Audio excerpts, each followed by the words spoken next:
Hello there, ladies and gentlemen. Here is another chess study. And when you look at pieces like this, of course, this is supposed to be a draw. We only have a bishop and a knight against a bishop. But the pieces are ideally placed in this study, which means white can still win. And of course, how is the question? So, pause the video, see if you can analyze this on your own and find the victory for white here. Go ahead. And welcome back.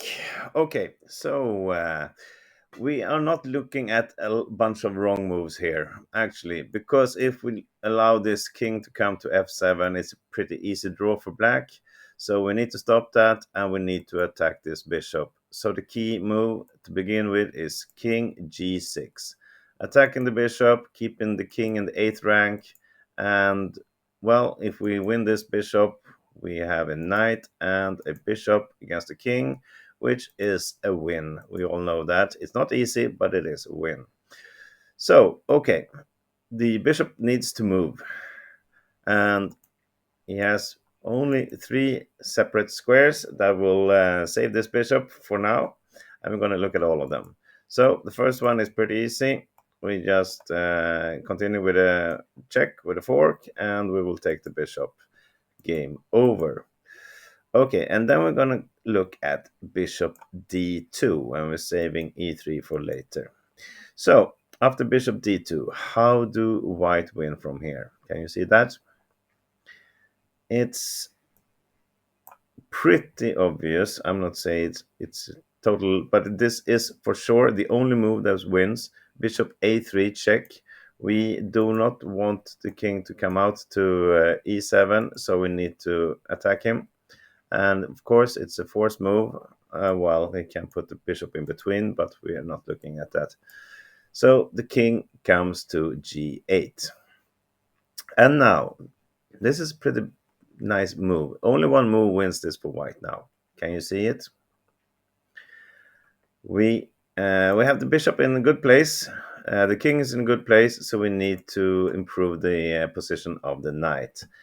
And this doesn't give us anything because we want to check in different places, and this is not doing anything. It's not attacking the bishop, and it's really not moving forward, and it ends up in the draw. But instead, the knight comes to d5.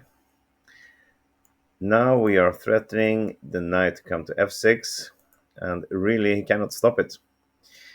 So if the bishop now, it's not under attack, but if he wants to move, actually only have 2 places to move to. And if it goes to either one, we will win in the same scenario.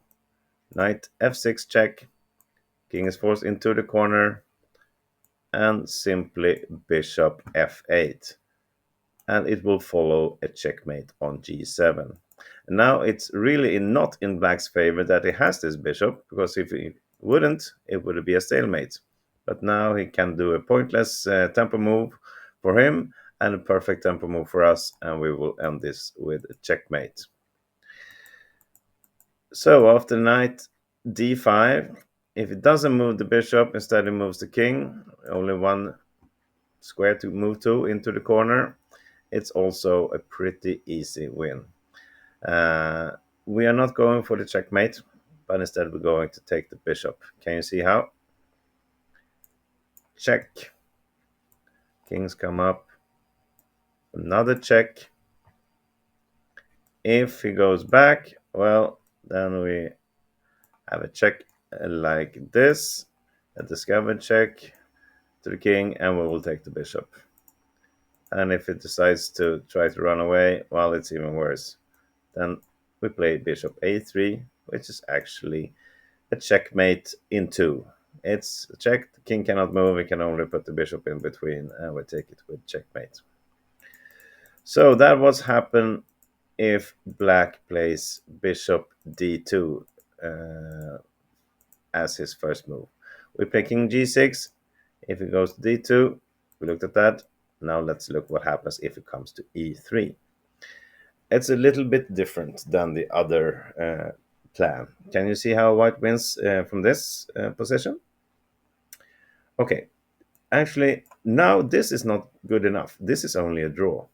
King comes to g8, and we think, well, we have the same position, but instead we are attacking the bishop.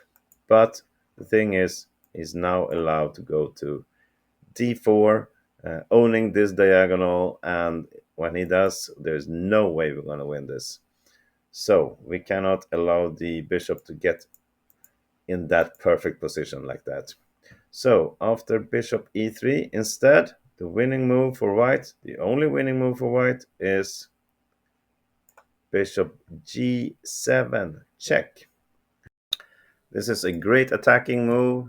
The black king can only go to two places. If it tries to escape, well, then we have this check with the fork. The bishop will fall and we will win the game eventually. So instead, he's forced into g8 and is really stuck there. And then it's a technical win here for white, and I will show you how. It actually is two ways we can win this. This will win, but it will take a long time, and it's really not the best option. Black has a nice little move here with bishop g5. We cannot take it, then we will lose our bishop, and the bishop also protects these squares, so we cannot really move our knight to a better place. We have to move it away. So, but it is a win in the end, but I'm not going to show you all those moves. Instead, I'm going to show you the easiest way to win here for white, and that is knight e8. We are threatening here, which we also did if we put it on d5, but we are also protecting this bishop, and we have some other nice options, and I will show you, of course. Well, the only way to stop this is either to play the bishop here, which he will lose right away, and then we win, or again play bishop to g5.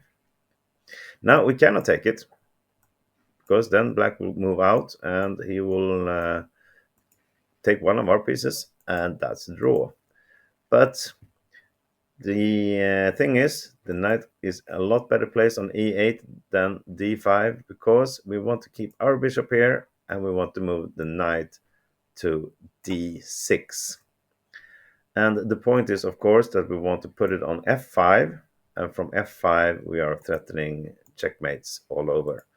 And look at this. I mean, the king cannot move. The bishop can move, but it's a dark squared bishop, so he cannot stop us from coming to f5 in any possible way. He will just have to do a random move like this, allowing us to put our knight on f5, and it will be a checkmate in either of these two squares next time, unless it goes back to g5 to protect both. But of course, knight on f5 doesn't only threaten this, it also protects our bishop on g7. So we will take the bishop and then go ahead with our mating pattern, knight and bishop against the king, and eventually this is a checkmate for white, and we will win this. So I hope you followed all through the variation and understood everything. It's a pretty cool study. It's technical and it's hard, but in the end, white wins with a great starting move of king g6. Thank you for watching this, everybody. I hope you have a great day. See you later. Bye bye.